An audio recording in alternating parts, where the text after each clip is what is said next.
everybody. Welcome to our wrestling podcast, the O.W.P. This is... Oh, I love it. With Big Papa Cuz. Why? Joe, Jess, Dave, and Craig are all off this week, and thank God that they are. Thank God, finally. Yeah, just making my day. It is Wednesday, April 6th. It is 4:36 a.m. in the AM. The sun has not risen yet here in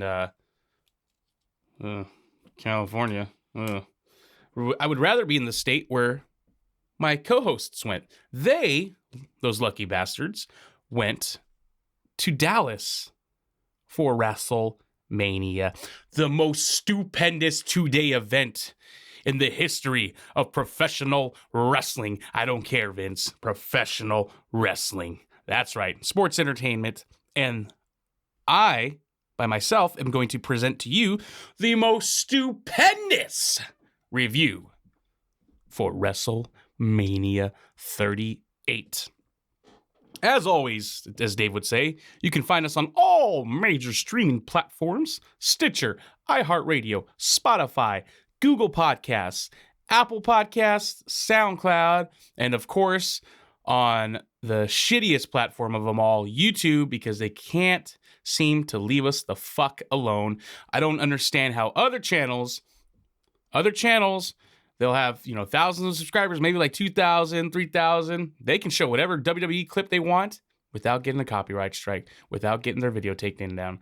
Our videos, for whatever, we just can't do it. Luckily, though, for this review, I do have clips that the boys sent me from Dallas. Live footage, live video.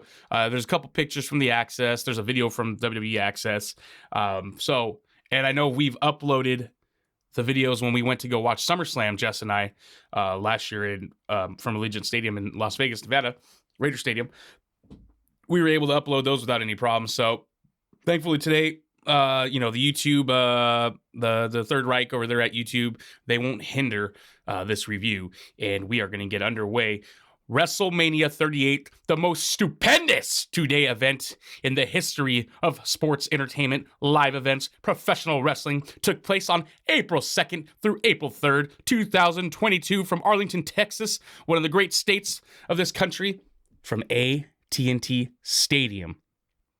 Night one's attendance, as was announced by WWE, 77,899 peoples were in attendance. And on night two, 78,453 combined, at a pretty impressive number that AEW can't do, or other promotions. 156,352, up in the air, give or take, 1,000 here or there, whatever. The most stupendous two-night event in WrestleMania history took place. Okay, took place earlier in the day. You did have NXT Stand and Deliver. Which was actually, it's funny, I'm an idiot. When they said it was going to be on at 1 o'clock, I was thinking to myself, like, oh yeah, 1 o'clock. I had to do a community yard sale that day. Little did I realize it was 10 a.m. is when it was, when it was on already, when it was already airing, here in California. So, I didn't get to catch the whole thing. I wanted to do a quick rundown of it, but, I didn't get to watch all of it. I did watch Dolph versus Braun Breaker, which is a great match. The women's match was also awesome on that one. So those are the only two matches I got to see, that for Stand and Deliver. So, I'm going to have to go back and watch that again.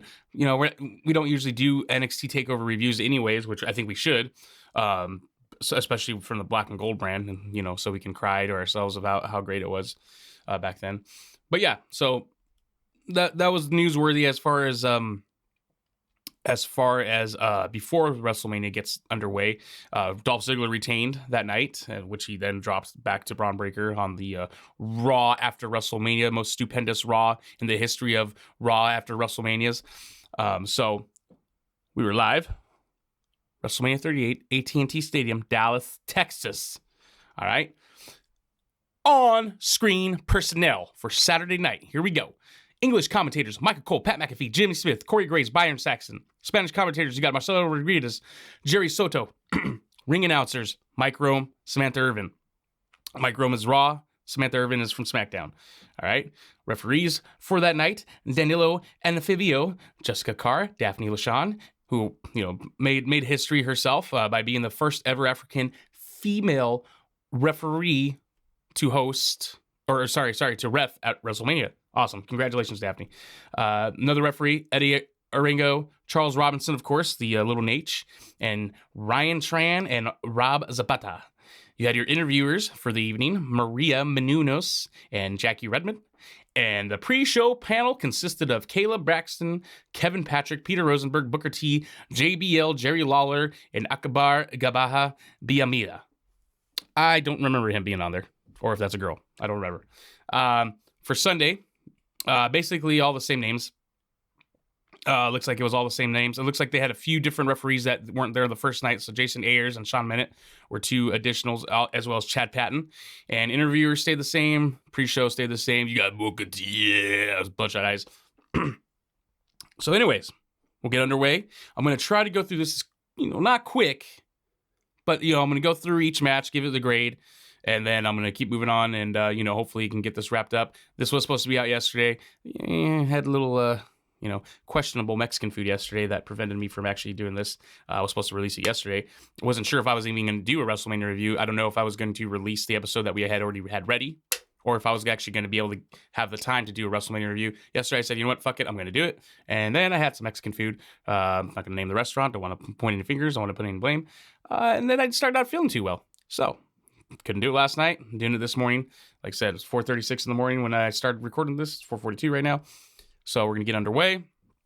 I got my Rockstar, my caffeine. I might as well call this cup of energy in the morning, because that's what we're doing here. I am not sponsored by Rockstar. O.W.P is not sponsored by Rockstar. We are no way affiliated with Rockstar. I have a lot of caffeine in me. It's great. Good stuff.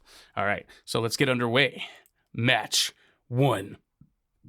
On night 1. The Usos. We start off with the Usos versus Jimmy Uso. The Usos versus Shinsuke Nakamura and Rick Boogs. Now, this match was very unfortunate. If you believe the dirt sheets and everything, this match was actually supposed to be 10 minutes longer. But because of what happened with Rick Boogs, now I was not sure of what happened. I wasn't sure at first, just because the way the injury happened. So, as for those of you that didn't watch it, or if you're going to go back and watch it, basically what happened was the match was underway. It had already been going on for a few minutes. I want to say for about 3 or 4 minutes already.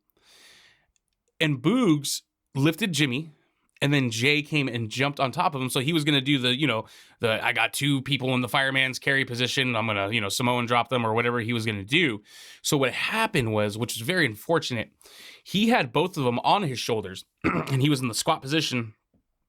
And he was standing, he was, extending, going back up to standing up in the upright position. And when he did that, you saw like his knee buckle. And it almost looked like when we first saw it, it looked like it was kayfabe. Like the way it happened, it almost looked like when someone is, like in pro wrestling, when you see them, go to fake an injury, for storyline purposes or whatever it may be.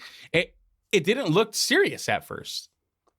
But then I started realizing, I'm like, okay, they're not showing him and he's outside the ring and they're not going back to him. Because obviously if it was kayfabe injury, they'd go back, they would show him on camera, they would, they would just play it up, right? They would just play it up like that.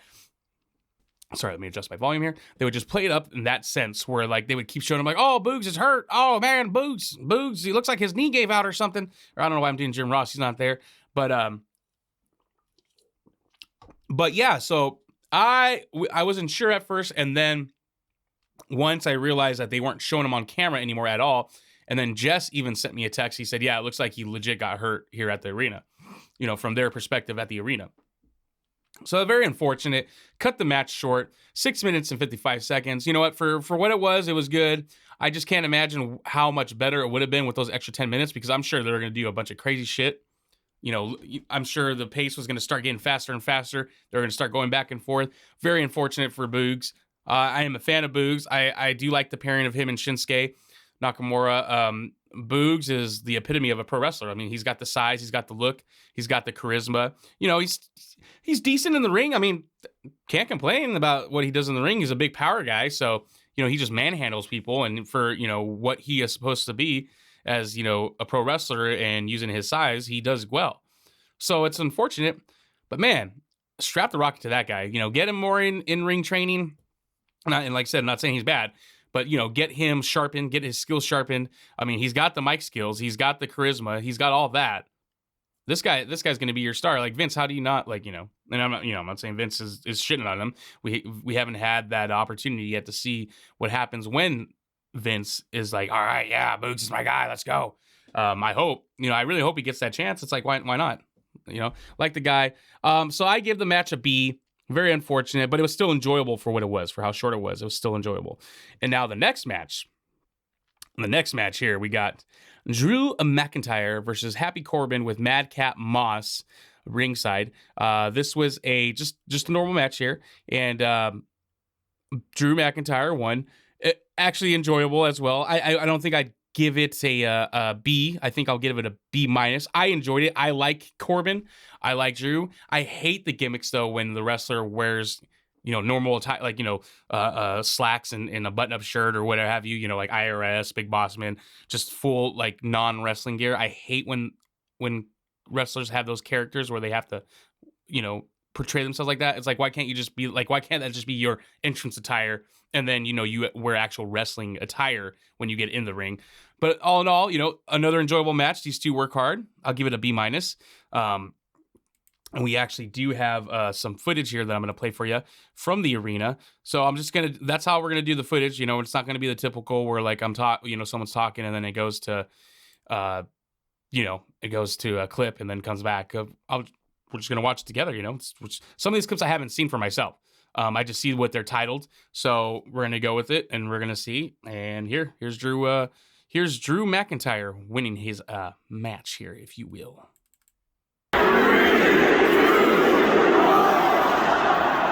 Oh, nice footage. I like it.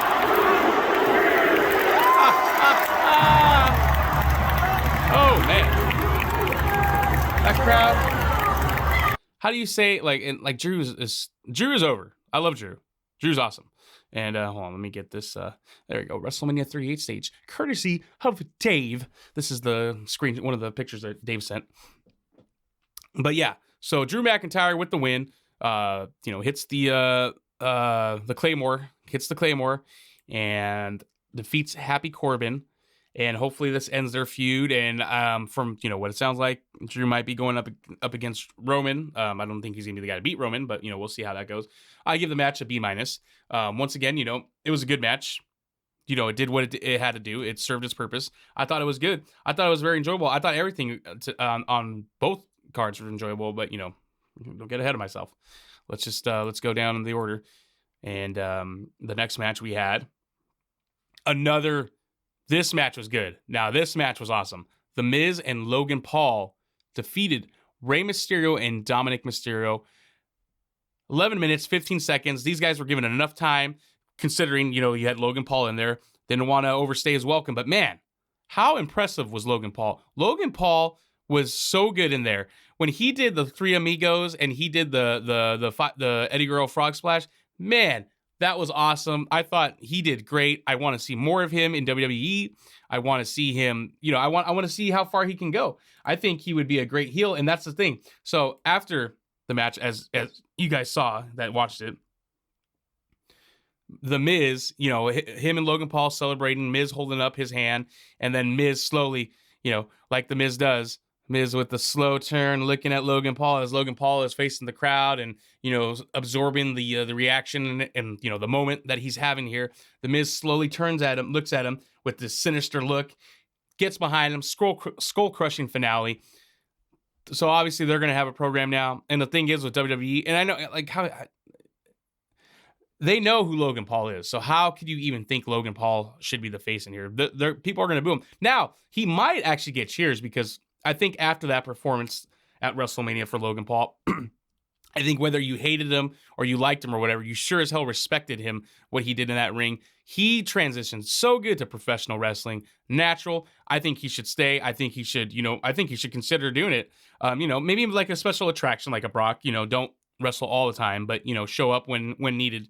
And, at least do the major 4 pay-per-views every year. And people will say, oh, yeah, that should have been for someone else. Yeah, it should have been. But guess what? Guess who that's good for? Miz, Rey Mysterio, Dominic Mysterio. It serves its purpose when they have these celebrities. And that's the thing because people just don't understand pro wrestling. They don't understand pro wrestling or sports entertainment. WWE is sports entertainment, just like AEW. But, what happens inside the ring is professional wrestling. When you have a Logan Paul, when you have a Pat McAfee, when you have a Bad Bunny, all that, it's good for them, of course, the celebrities, each of the celebrities.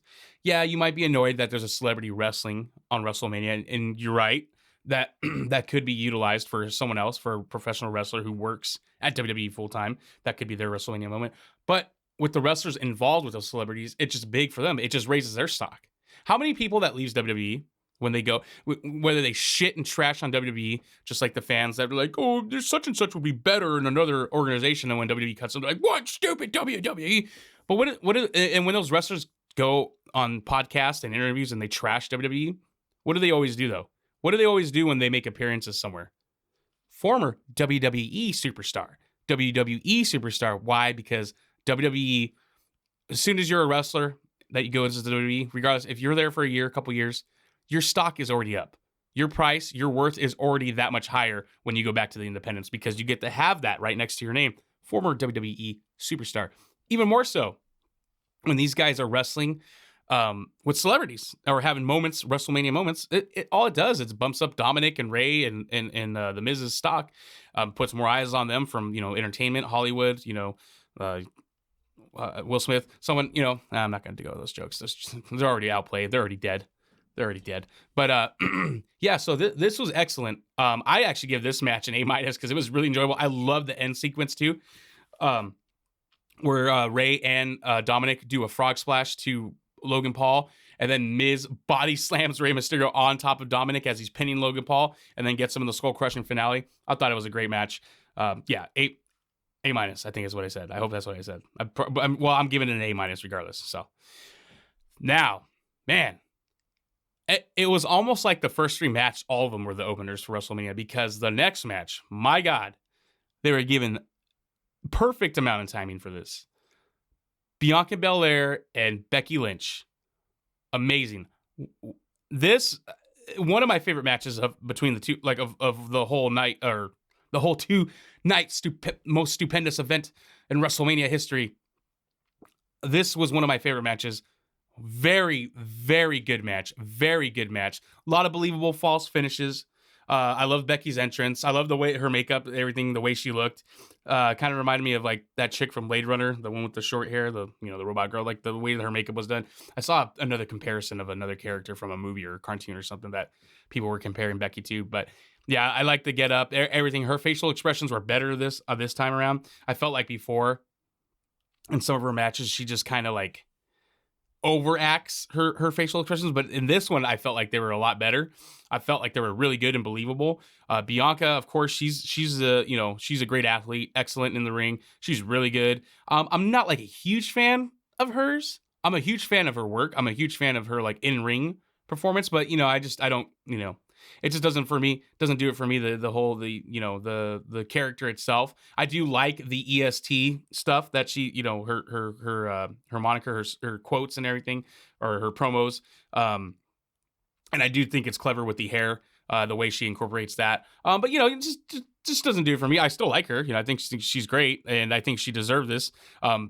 Great storytelling, because people always like to say WWE doesn't do great storytelling. This is a long-term storytelling since last year's SummerSlam, which we saw live. Me and Jess were there live. We saw when Becky came back. We saw, we experienced when Becky beat Bianca in, I think it was 12 seconds or so. And that culminated to what we saw at WrestleMania 38 Saturday, the most stupendous event in WrestleMania history. Great match.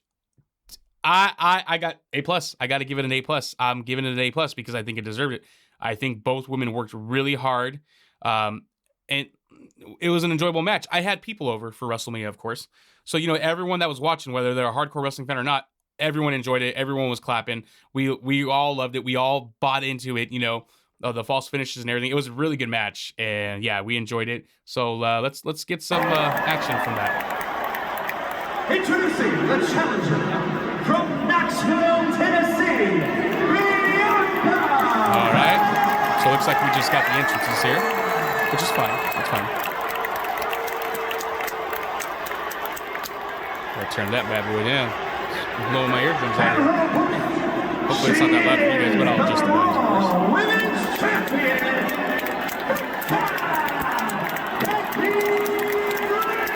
Big time Maxie! They got some good seats. But yeah, man. So great match, 8+. That's what it gets. 8+. Like I said, can't say enough about it. Go back and watch this match. Go back and watch the whole card. Because, you know, the whole card was great. And now we approach the moment. The moment that fans have been waiting for. The return of the prodigal son, Cody Rhodes. Now, of course, because all the dirt sheets, this is what they do. They create rumors, and then they create safeguards. They put little safety nets, just in case their bullshit rumors don't come true. So I thought it was, the Cody Rhodes story is just, it amazes me. And this should show anyone who actually buys stock into anything that the dirt sheets have to say. Yeah, you know what? I'm going to go there. I'm going to go there because I don't have anyone here trying to, settle down. Oh, cuz, stop. What do you know what you're talking about? You know what? Fuck all you guys. This is my show today. This is the Cuz show. This is my show right now. Today, this is my show. And I'm going to say whatever the hell I want. You know, I'll keep it in the time constraints. You know, the time constraints, I'll make sure to manage that properly here. Won't go on too long of a rant. This is how the Cody Rhodes story broke. It's a timeline. It's going to be a quick timeline. And I hope, for those of you that buy any stock in any of the pro wrestling dirt sheets, please unsubscribe, delete, whatever. This is how it goes. Cody Rhodes no longer working with a contract. Cody Rhodes expected to re-sign with AEW. Cody Rhodes could possibly be leaving AEW for WWE. Cody Rhodes is not in WWE no more. No longer with AEW. His contract is ended. Cody Rhodes to sign with WWE. Cody Rhodes might be coming back to AEW. Cody Rhodes is close to signing a deal with WWE. Cody Rhodes is going to be head of Ring of Honor. Cody Rhodes is pushing to be head of Ring of Honor. Cody Rhodes is expected to be at WrestleMania. Cody Rhodes is not expected to be at WrestleMania, according to sources close to him. Cody Rhodes may have signed a deal already with WWE. Cody Rhodes could be going back to AEW. Cody Rhodes signed a deal with WWE 10 to 14 days ago. Cody Rhodes may be backing out of WrestleMania 38, according to sources close to him. That has been the whole... The dirt sheets are full of shit. Now, obviously, the only true story of that was that Cody Rhodes signed with WWE, because we saw what happened. Did we not see what happened? I'm pretty sure we saw what happened. Cody Rhodes returned. The whole storyline behind this was Seth Rollins every week trying to get onto WrestleMania, trying to find a way of how he could be a part of WrestleMania 38, the most stupendous event in WrestleMania history. He was trying to figure out how he can get on the show by having matches with Kevin Owens, saying, if I win, I'll have Stone Cold on my show. Kevin Owens beat him. Then he wanted to fight AJ Styles. If he was to beat AJ Styles, he would be the one fighting Edge, not AJ. That didn't go to the plan. Vince has a meeting with him. He says, come into my office. 9 a.m. Monday morning. Seth Rollins shows up. He's like, what is it? You're here to fire me, blah, blah, blah. And Vince is like, no, if you wanted to be on WrestleMania, you should have just asked me. Ha, ha, ha. I'm going to give you an opponent, but an opponent of my choosing, and it'll be a main event worthy. So that's already foreshadowing what plans they have for Cody Rhodes right there. He said main event worthy. Main event. So Cody Rhodes is definitely going to have his time to shine in WWE, and that's the thing too. I love how everyone thought it was going to be Stardust, which is another, big hypocrisy coming from the IWC, the Internet Wrestling Community. Remember? Man, Stardust, what is this crap? Oh, Cody Rhodes deserves better than that. And then when the rumors were going around that Cody Rhodes is coming back, he should come back as Stardust. So if you heard the rumors, or you heard the interviews with Cody Rhodes, if you did, if you didn't, Cody Rhodes said, one of the first things that he told Vince when he had the meeting, I don't want any mention ever of Stardust ever again. And then I love how he does a Stardust cartwheel in the fucking match. Fucking great. The pop, and they played it so good. So good. You had all these geeks out there that were waiting, anticipating. Seth Rollins made his entrance, as shown here. Great entrance, by the way. Let's enjoy this. I like this. I thought this was cool. I thought this was really, really cool.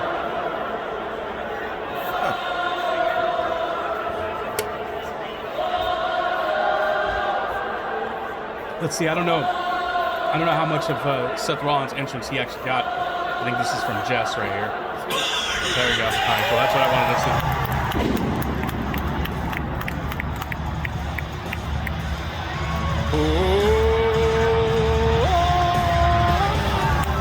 Great.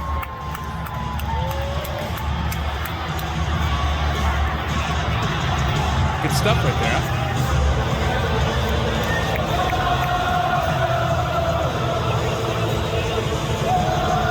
Now, the only thing that I will say is unfortunate is that they didn't get the build-up on this Cody's entrance. They only got after he had started coming up. I did watch this. What an awesome entrance, by the way. That pop. When the lights went out, I was thinking, oh my God, it's going to be The Undertaker. But then I was like, oh, it's Bray Wyatt, though. But to everyone's not surprise, but still excitement, it was Cody Rhodes. And the way he was presented.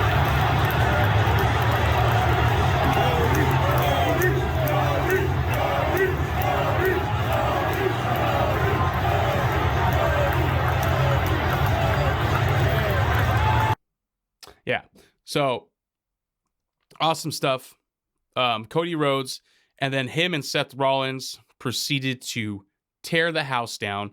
What a great match that was. A scary moment. Well, not scary, but a pretty brutal moment, I thought, was the spot where Seth Rollins power bombs him into the barricade. Man, that was a rough spot. But man, what a match, man. This was A+. I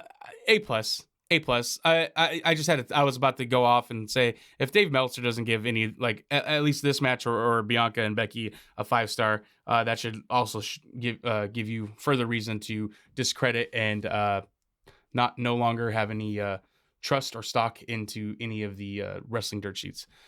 Great match. A+. I give it an A+. It was great. The way they presented Cody Rhodes, they're treating him with respect. They're treating him the way that he wants to be treated. And it looks like he's going to accomplish the goals and dreams that he wants to accomplish in WWE on this current run. Can't wait to see what they're going to do with it. They followed up, I thought, really well on the Monday Night Raw after the most stupendous event in WrestleMania history. They Cody Rhodes, he came out and cut a great promo, and you can tell now this time it's different, and looks like the one of the few times that the rumors were true that maybe Cody is going to have more creative freedom this run, and it seems like that's how they're going to treat him. He already told Vince no more Stardust. He doesn't want any of that ever again. Vince himself said, "Hey, you did it, kid. You went out, you made a name for yourself. You did it. You did what you said you were going to do." So, good for Cody. Good for Cody. Glad to have him back. All righty. Let's keep on moving down because, woo, man. Another match that I thought was really good, but for some reason, some people didn't think it was that good. I thought this match was good. Charlotte Flair versus Ronda Rousey. I thought it was a good match. And it was hard hitting. It was a little more, if you compare it to Bianca and Becky, this match had some rough spots, some clunkiness, but overall, I thought it was really good. I don't care what anyone says. Ronda Rousey is a good professional wrestler. She has shown that she can hang with the best of the women's division in the ring. Her promos leave a lot to be desired. Of course, her promos aren't the best. I think if you let her be the bad bitch, the heel, instead of trying to push her as a face, I think it would be even better. I think that would just totally, allow her to kind of find herself more in her role. And I think her promos would be a lot better. I guess stick her with someone, give her a mouthpiece. Maybe a Paul Heyman. Even though he's kind of more associated just with anyone that's involved in the bloodline, the Samoan dynasty. I still think it would be cool to have her in there, but either way, I thought this was a really good match. I'm gonna give this one a solid B because of some of the clunkiness, but man, it was hard hitting. Like you could see the red on Ronda's chest. Like it looked like she may have even got cut a little bit from some of those chops. But yeah, this was like a hard hitting match. I enjoyed it. I thought it was a good match. It's just, there were some clunky spots there. But other than that, it was good. And you got to think about it. The fans at this point were exhausted. They had to have been. They had to have been exhausted.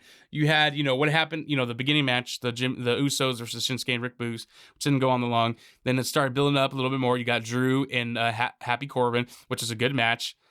And then when The Miz and Logan Paul, that's like when it seemed like everything just took off right there because the unexpected, performance of Logan Paul. And then that got, the crowd was bought into it. Then you had Bianca versus Becky, which was an awesome match. That had the crowd interacting and fully into that match and interacting. And then you had, of course, the Cody Rhodes return, which just blew the roof off the place and, got the crowd even more amped up. And then, you had to follow it up with Charlotte and Ronda, tough spot for them to be in because then, what happened after that? One of the best. I can't even think of a way to even describe, like, going into this, the expectation, you had the expectation of Stone Cold. And what it sounded like, and I don't know how true this is, but it sounded like Stone Cold kind of waited a few days before to feel whether he was going to be ready to do an actual official match.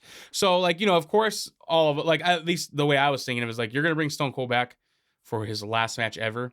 Why wasn't this built up since last year? I thought it would have been cool if they would have had, like, some segments where, like, maybe Stone Cold was, promoting his next Broken Skull session. And he would, he could film it from his ranch or whatever. And then you have Kevin Owens show up and attack him. Or maybe Kevin Owens was the guest on the show and Kevin Owens beats him up. And, then, down talks the great state of Texas. Definitely a better state than California. But, I like, when we thought about it and when we knew that this was going to take place, that's kind of like my thinking was. Like, man, like, why couldn't it have been a proper match? Why couldn't it have, they gave it a year build-up? You could have had, like, some angle filmed last year. Even if it was, during SummerSlam or whatever, you could have had something like that happened where Kevin Owens attacked Stone Cold at his ranch. Something, they could have made it work that way. But you know what? When it all was said and done, when it all came down to it, it was perfect. Kevin Owens running down the state of Texas, the great state of Texas, better than California, running it down, talking trash, going on, Stone Cold music hits, and man, what, like I just, yeah. Let me get there for you guys. There's Dave laughing. Let's get to the part that we're all waiting for here. So Kevin Owens was down already. He was running down the state of Texas. And then he said, oh, I could say I have a whole lot more to say about this guy. And then, boom. Hold on. Let's hear that.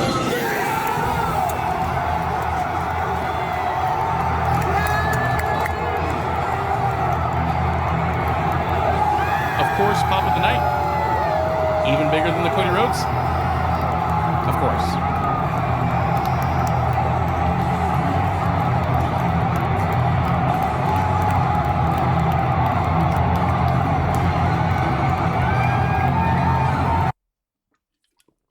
But what happened next? That's the thing.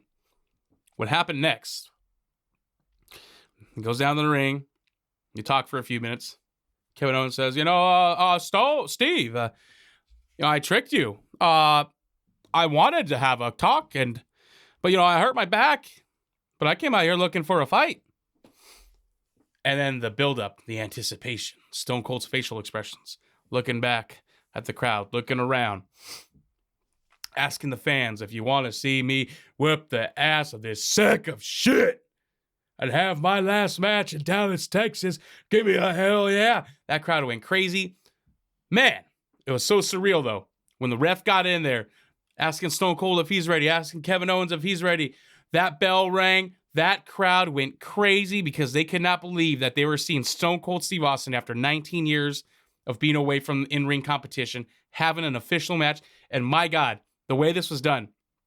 Now looking back at it, now we can all say, okay, this was the better route. Because if they would have done a build-up since last year and they were announcing that he was actually going to, full on be back for the, an in-ring return for a one night only, coming out with just the vest, his trunks and everything. You had all that in there. The anticipation would have been so high. The expectation would have been so high. So I think this was done perfectly. Stone Cold, like I said, if the rumors are true, that he may have decided a few days before, like, yeah, let's do this, kid. We're going to do the official match. Works out perfectly because it was a street brawl. It was basically a brawl. They went all over the ring. Perfect to announce it as a no-hold-barred match.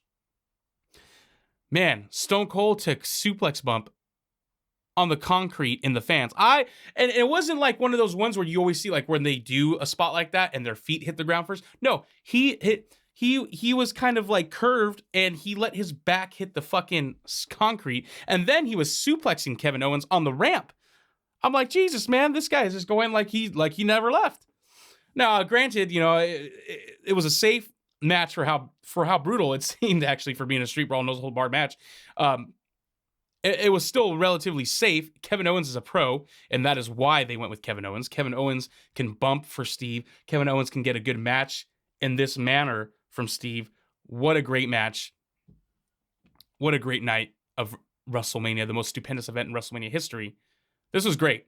This was awesome. This was a really good show.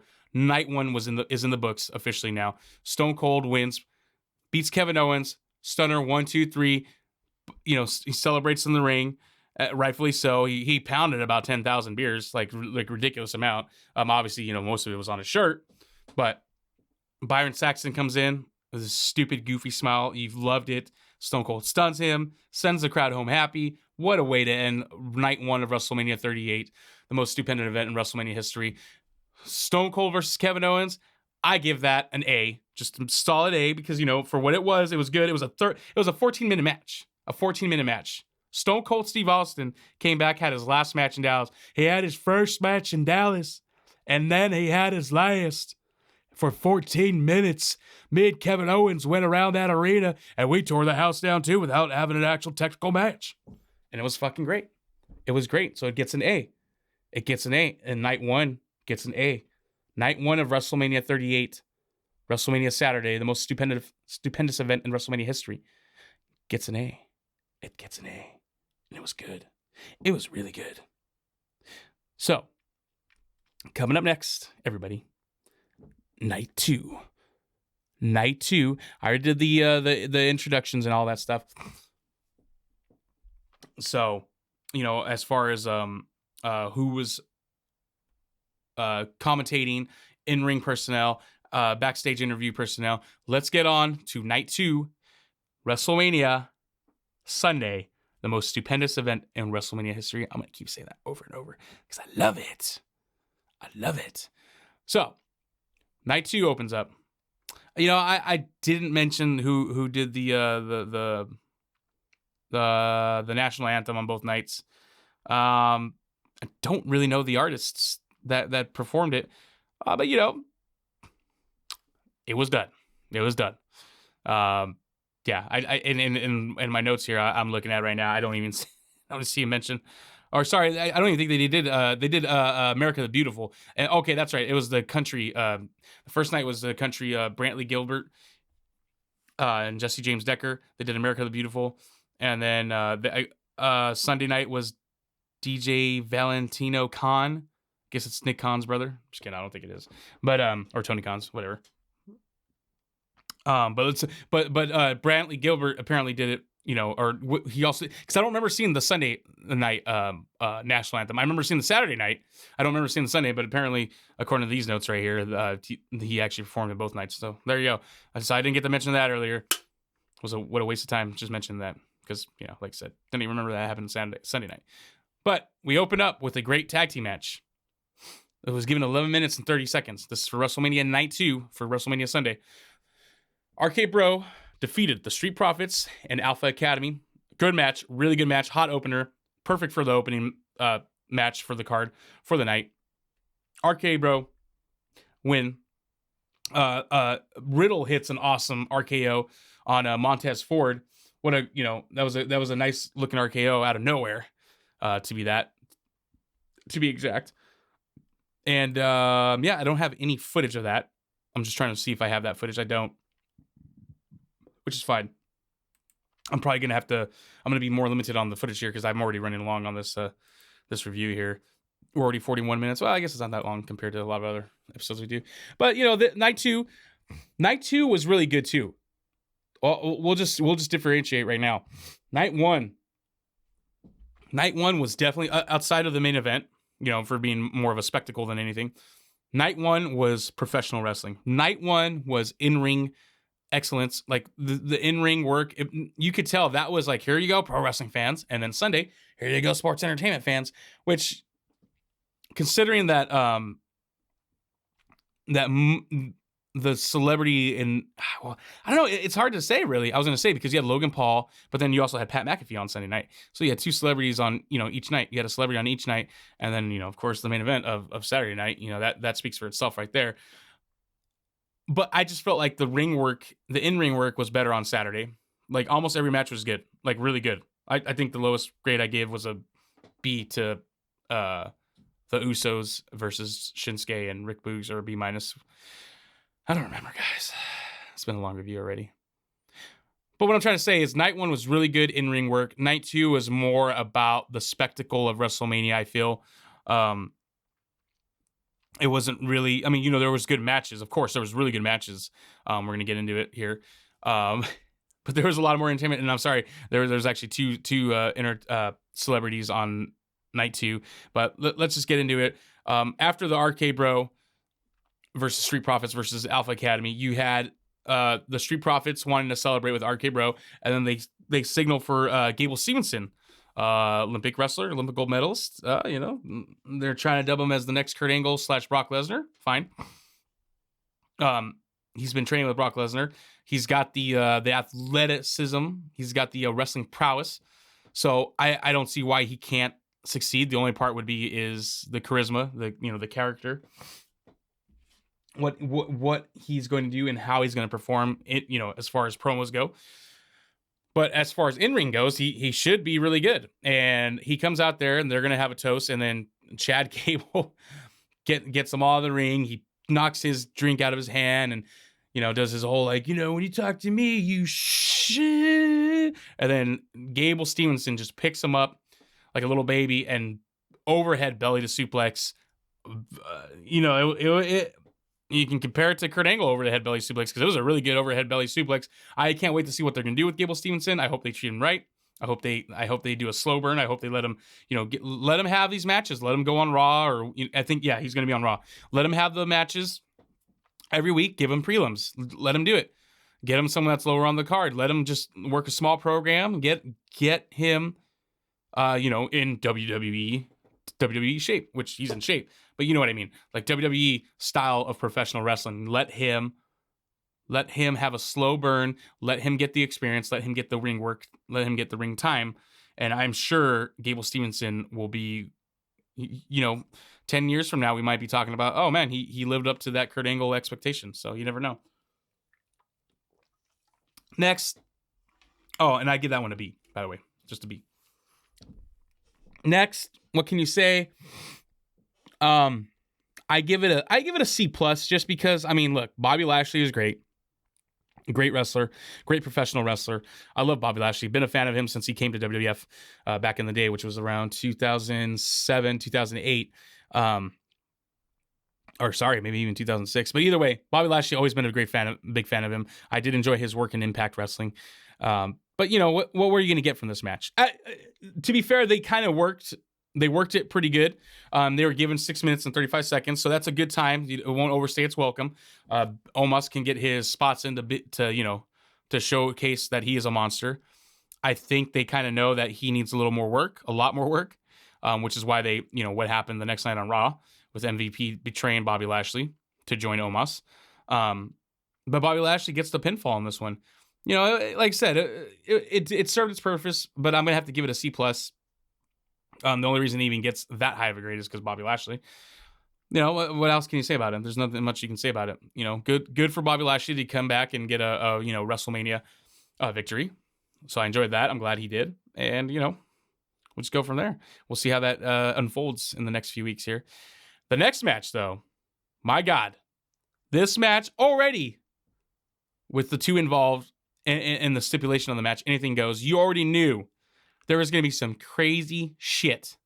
Some crazy shit. You knew that there were going to be bumps. There were going to be spots that you were like, holy shit. We're talking about Sami Zayn versus Johnny Knoxville.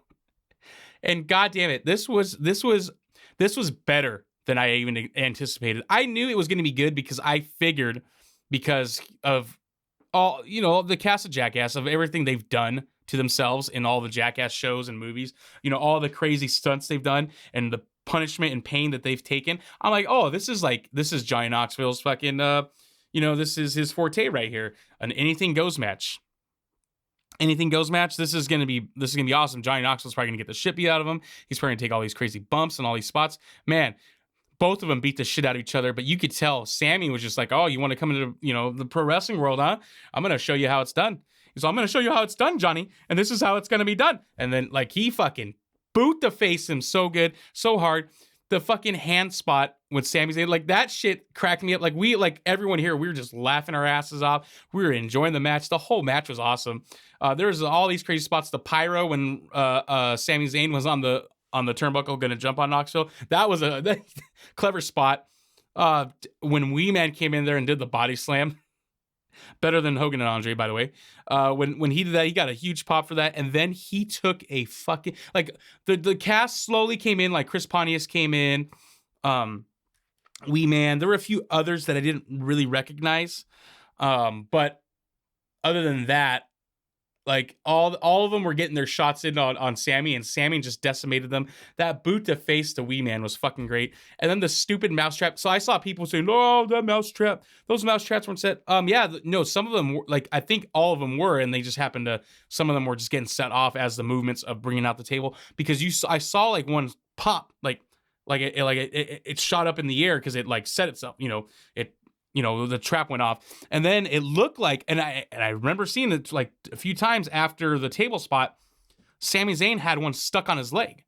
So people were like, oh, it wasn't, the mousetraps weren't set. Like, yeah, they looked like they actually were set. It looked like they were set. The ending with the giant mousetrap to pin Sami Zayn was clever. I thought this whole match was awesome. This match actually is going to get an A for me because it was enjoyable. It served its purpose. It did what it was supposed to do. It was an anything goes match. It was like what you expected and then some. Awesome match. Go back and watch this. It was a fun match to watch. It was like watching they might as well call it Jackass Rules. That's what they should have just called it, because it was that. It was anything that you would expect to see in a Jackass movie or show. You got that in this match. The next match here. I didn't drink my caffeine. The next match. Naomi, Sasha versus Carmella, Queen Zelina versus Liv Morgan, Rhea Ripley, Natalya, Shayna Baszler. Fatal 4 for the WWE Women's Tag Team Championship match.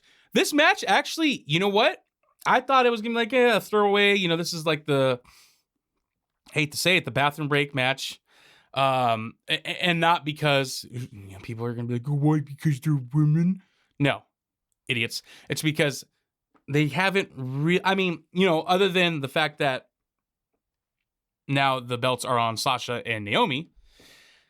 Did anyone really care about the women's tag team championships? Not really. Carmella and Zelina, they're great. They perform really well. For what they, for the jobs that they're given and the characters that they're portraying, they do excellent work. But they, WWE, and this is the WWE's fault as to why you would probably think, oh, this is a bathroom break match. Because when you look at all the names on paper, you're like, oh, that's a lot of talent right there. That's very, this right here, in this match alone, you have a better women's division right here than in any other American professional wrestling organization. Just saying, the whole women's division in WWE and NXT is better than any other women's division in the world. I know people like to think because you have Britt Baker on AEW. and Thunder Rosa. They think that's the best women's division in the world, and it's not. None of those two, like as good as they are, they don't hold a candle to the Charlottes, the Sashas, the Baileys, the Beckys, to the Natalias and the Shayna Baszlers. Like all these women involved in this match are good. It was actually a really good match. I thought it, I enjoyed it. I'll give it a B, but because like other than it being really good in-ring work, there's really no care. There's no, they don't give the time that they should for the titles. And that's not just with the WWE Women's Tag Team Championship. That's also with the Intercontinental and the US title. You just don't care about any of those. You just don't. So it's unfortunate, but I give the match a B because it was good. They freshened up by having Naomi and Sasha win. Interested to see where it goes from there. Sorry, God, the carbonation of the rock stars got me. Let me get some of that high quality H2O. But yeah, I give it a B because it was good action. The ring work was good. So it was enjoyable. I actually enjoyed the match. The next match was really good. Edge versus AJ Styles. This did so many things as far as, progressing in the storyline. Edge defeats AJ Styles by pinfall because Damian Priest comes out and distracts AJ. So it was already rumored before this match even took place that there was a rumor that Edge was going to start a faction. And Damian Priest was one of those names. So that's, one of the very few things, once again, that the dirt sheets got right. Damian Priest is now aligned with Edge. They're starting this new group. Edge versus AJ Styles was a really good match. They were given the 24 minutes, which, anytime you give Edge and AJ Styles that length of a match, how can you go wrong? And it was awesome to see because how sometimes like this was a match. This was a match that, a lot of people have been wanting, Edge versus AJ Styles. Rightfully so. I mean, look at the two names already. You say no more. Edge versus AJ Styles, sign me up for that.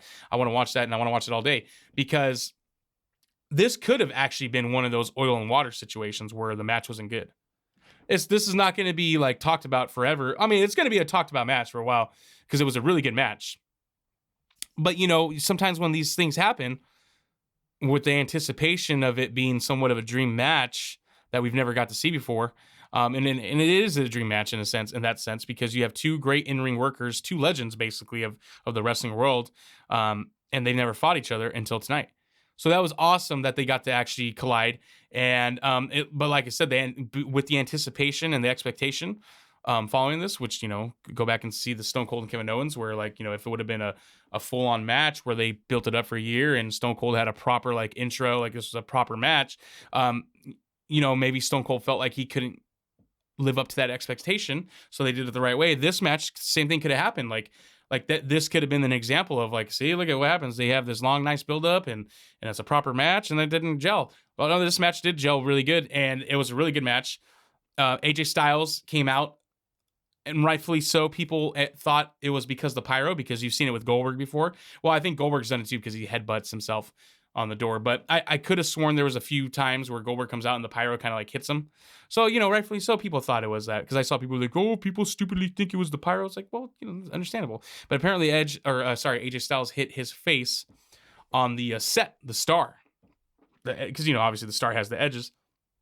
Apparently he hit himself somewhere on there as he was coming out. I'm looking at the stage right now. I'm like, wait a minute, how did he do that actually? But apparently he hit himself on the stage, and I guess after that they had to keep telling people hey, watch out, don't hit your head on there. So that's what happened, but that's why he had a little blood. If you go back and watch this match, if you haven't watched it yet already, you saw a little bit of blood on the side of his face when he was coming out during his entrance, and it was because he hit part of the stage on his way out. But other than that, great match. I'm really looking forward to see where this is going to go with the stable that Edge is forming. I'm sure these two are going to have a rematch at WrestleMania Backlash. Thank you, please, because I'm sure these guys can get another good match out. I'm sure they can go for a couple more months, and I'm sure that's probably what they're going to do. That's probably going to, revolve around this new stable. And apparently the other names, which that's the thing I should have brought up in the last match, was that obviously there's a rift between Rhea Ripley and Liv Morgan. So the two other names that are being rumored And, this one, I could kind of believe these rumors because if Damian Priest was rumored to be part of Edge's group, and as you saw, he was, I think we could probably safe to say that these names that are also rumored to be a part of Edge's faction might come into fruition. One of the names is Rhea Ripley. And just because of how it was apparent rift, how she walked out of Liv Morgan, and then even on Raw the next night, where Rhea said, oh, I'm over it, blah blah blah. Let's go get those tag team titles next week or whatever. She said, you could tell already they're working towards the split up right there. So I believe that she will be a part of that faction. And the other rumored name is Tommaso Ciampa. So that's cool, actually. I do like that I do like that on paper as a faction. Edge, Damian Priest, Tommaso Ciampa, and Rhea Ripley. Why not? All these guys are gonna, Tommaso Ciampa, Damian Priest, Rhea, they're gonna get the rub from Edge. And who better to have watching over you and giving you direction and guidance than Edge? Come on. That's perfect. Edge or AJ Styles. A gets an A for me. Talk about bathroom breaks, though. The next match, and the only reason why I'm going to say it for this one is because they didn't give it a lot of time. And unfortunately, so the way it was supposed to work was that this match was actually supposed to be on night one, and they got pulled for time constraints. Sheamus and Ridge Holland versus The New Day. Sheamus and Ridge Holland came out with Butch. They defeated The New Day. 1 minute, 40 seconds. What can, I give it a C minus. I wish they would have given more time. I do like what they're doing with Butch. I know, I get it. They changed the name. But as Gunther, formerly known as Walter, said, it doesn't matter if it was Walter to Gunther or if I started off as Gunther and then they changed it to Walter. Fans would not be happy. That's true. We got to give it time. I do hate it. Like, come on. It's like, look what worked in NXT, but I understand. I understand WWE's reasoning.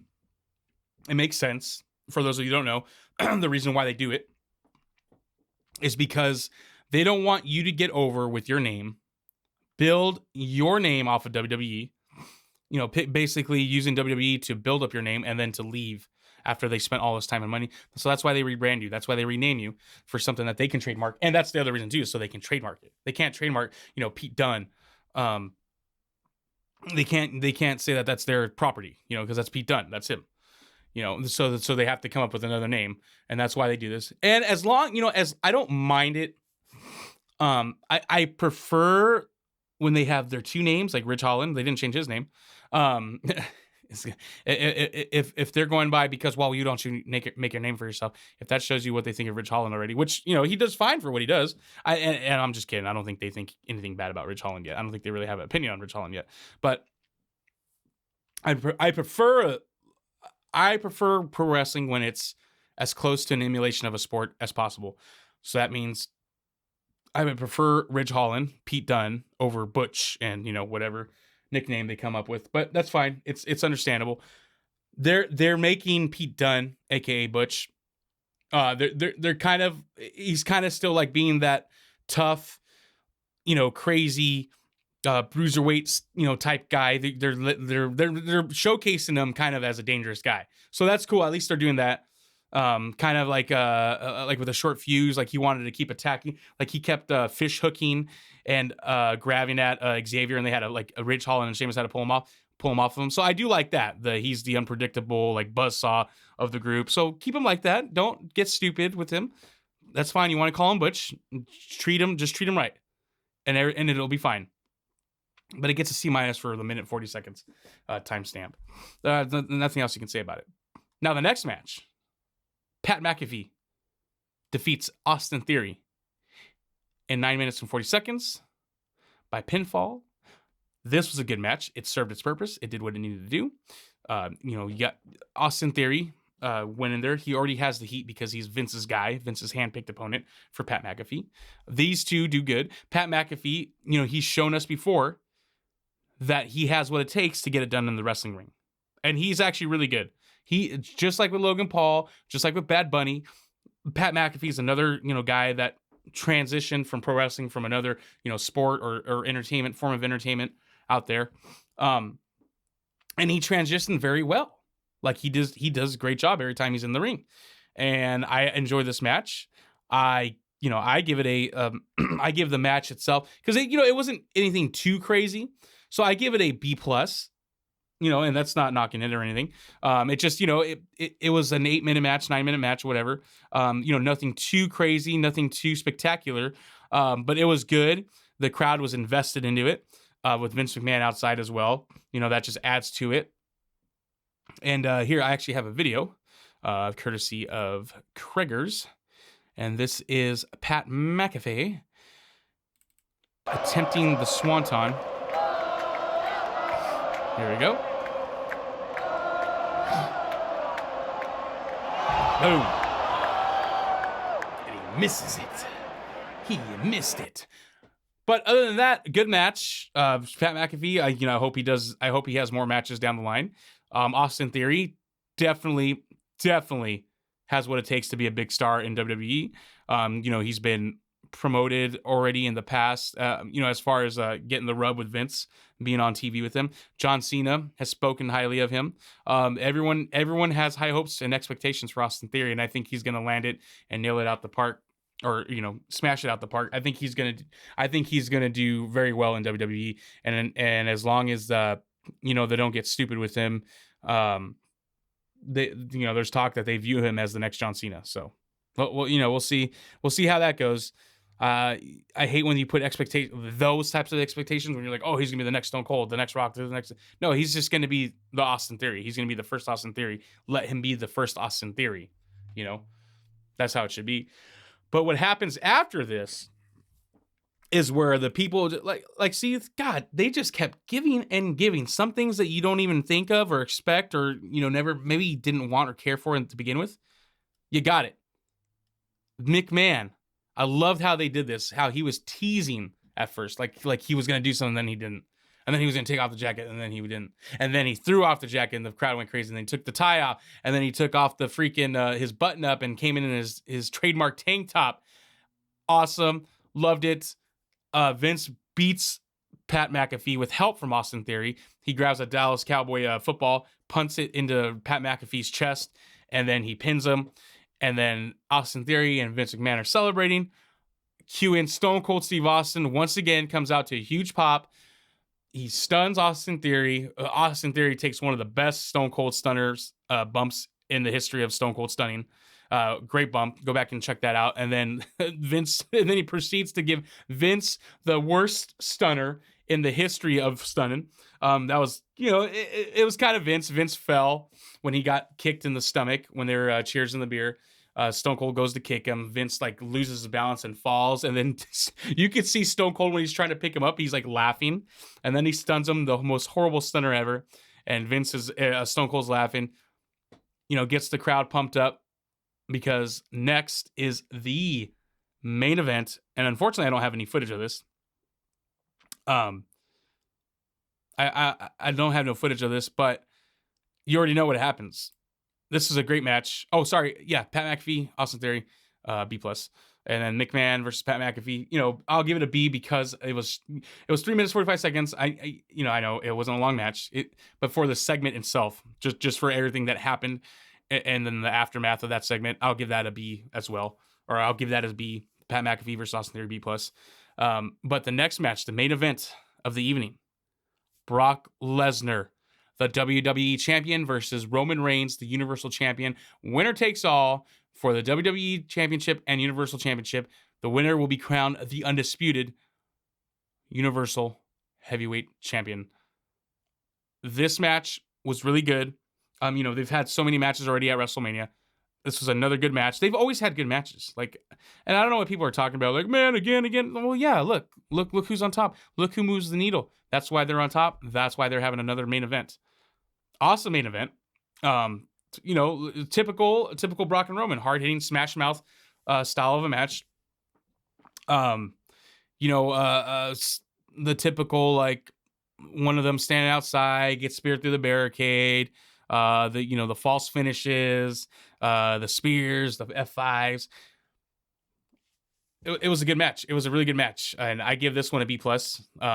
because we have seen it a lot. Nothing too different. The one thing that was in the back of the mind is like, what is Paul Heyman gonna do something fishy here? But no, and Roman beats him clean. What you can consider clean. He beats him. He stands tall. Roman, everyone thought he was injured. It seems like maybe Roman was just selling, where he could barely lift his left arm up in the air when holding both belts up. But Roman wins. He caps off the 2 nights of WrestleMania. Him and Brock cap it off. Way to send the crowd home with two nights of WrestleMania, the most stupendous event in WrestleMania history. 2 great nights of professional wrestling action pay-per-view. This was awesome. This whole card, the whole 2 nights were great. The first night I liked a lot better because of the in-ring work, but night 2 had just as much to love about it from a entertaining aspect or perspective of it. Great night of wrestling. Great, just the whole event. Like I said, everything. It felt like WrestleMania. It felt like a WrestleMania event.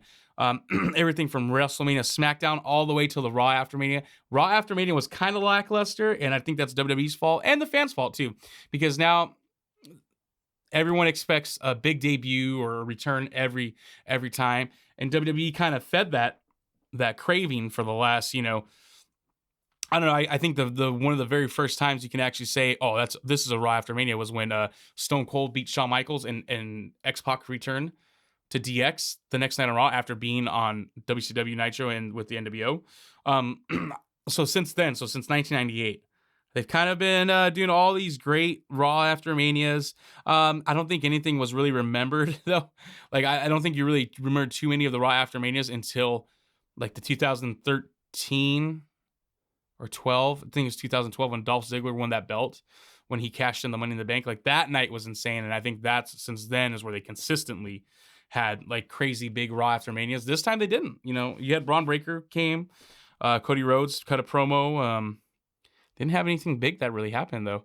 But other than that, the whole WrestleMania 2 night event thing, and the Hall of Fame too, by the way, which The Undertaker did, get inducted into the Hall of Fame.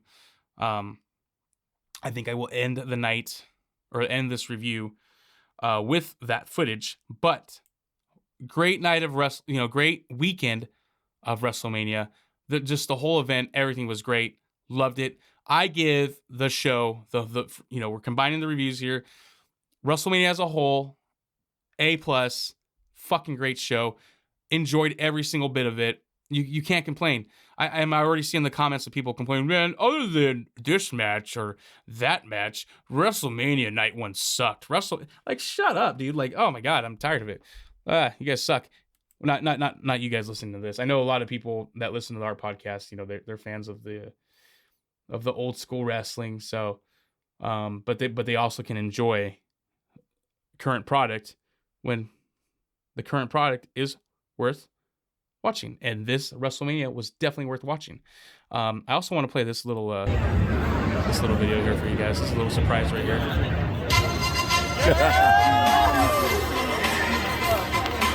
This is at WWE Access. There it is. That's Joe of Our Wrestling Podcast. You suck! You suck! You suck!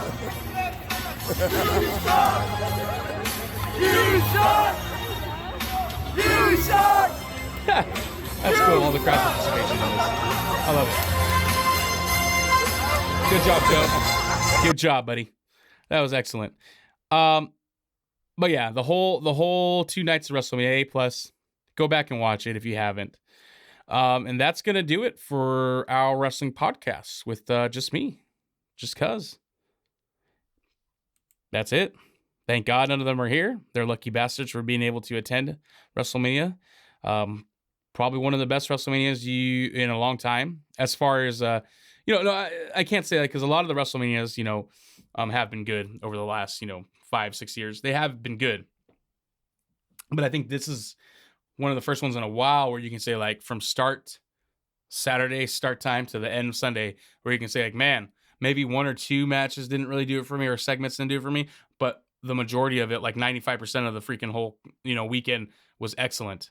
Go back and watch this WrestleMania if you haven't. It was a really good WrestleMania. I think this WrestleMania, for me, it's going to be in my top 5 now. Like this, and I think for a lot of people it will be, because just from top to bottom, great, excellent show. Everyone enjoyed it. Everyone that was here, that was at my house, that watched it, enjoyed it. Not a single complaint from anyone. Great show, great action, stupendous WrestleMania. And now I'm going to let it fade into the sunset with the Hall of Fame of the career, the greatest career, probably one of the greatest careers in all of professional wrestling, as that career now sails off into the sunset. This is Cuz with O.W.P. Gonna end it with The Undertaker coming out for the Hall of Fame at WrestleMania. Take it away. Trying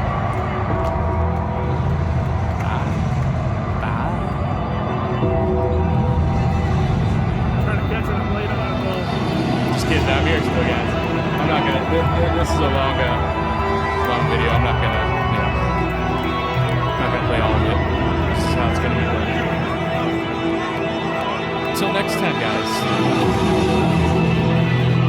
Rest.